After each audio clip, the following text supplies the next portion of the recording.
Children dare to speak her name.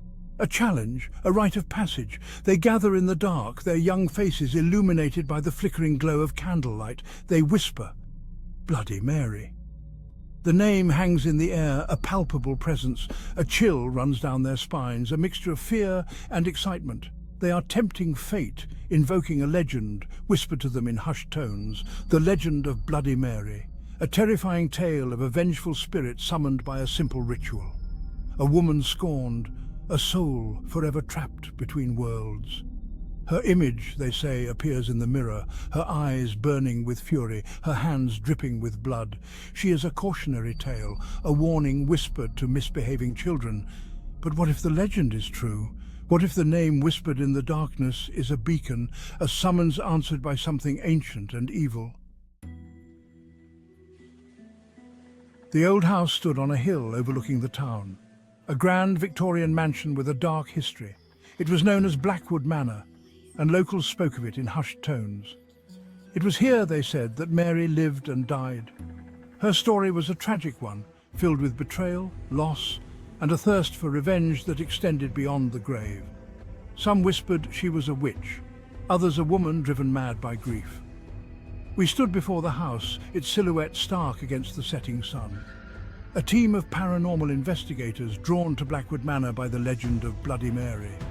Our goal, to separate fact from fiction, to uncover the truth behind the legend.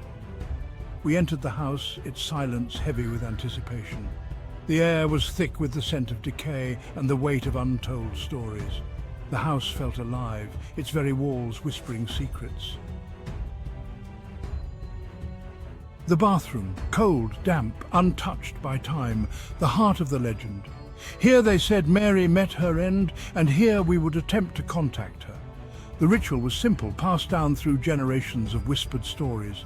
3 times her name spoken into the darkness. 3 times our reflections staring back at us from the old, tarnished mirror. The air grew heavy, the temperature dropping noticeably. The candlelight flickered, casting dancing shadows on the walls. Our breaths were shallow, our hearts pounding in our chests. "Bloody Mary," we chanted, our voices barely above a whisper. "Bloody Mary, Bloody Mary." Section 4. Manifestation. A cold wind swept through the room, extinguishing the candle, plunging us into darkness. Panic surged through the group, our eyes struggling to adjust to the sudden blackness. Then a sound, a low guttural growl, emanating from the far corner of the room. Fear, primal and suffocating, gripped us. Our equipment, designed to detect fluctuations in electromagnetic fields, went haywire, the lights blinking erratically. And then we saw it. A faint white glow emanating from the mirror. It grew in intensity, illuminating the room in an eerie, otherworldly light. Our reflections were gone, replaced by a swirling vortex of mist and shadows. A figure began to form within the swirling mist, taking shape slowly, deliberately. It was the outline of a woman, her long hair cascading down her back, her hand outstretched towards us.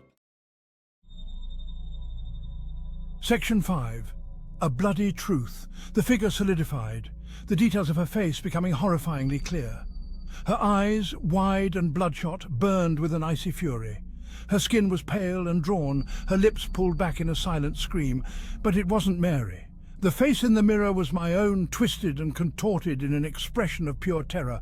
My eyes darted around the room, searching for an explanation, but the others were frozen, their faces pale with fear, their gazes fixed on me. The air crackled with energy, the temperature plummeting further. The figure in the mirror, my reflection, reached out from the glass, its hand passing through the surface as if it were water. The last thing I saw before the darkness consumed me was the look of horror on my companions' faces, as my reflection, my doppelganger, wrapped its cold, dead fingers around my throat.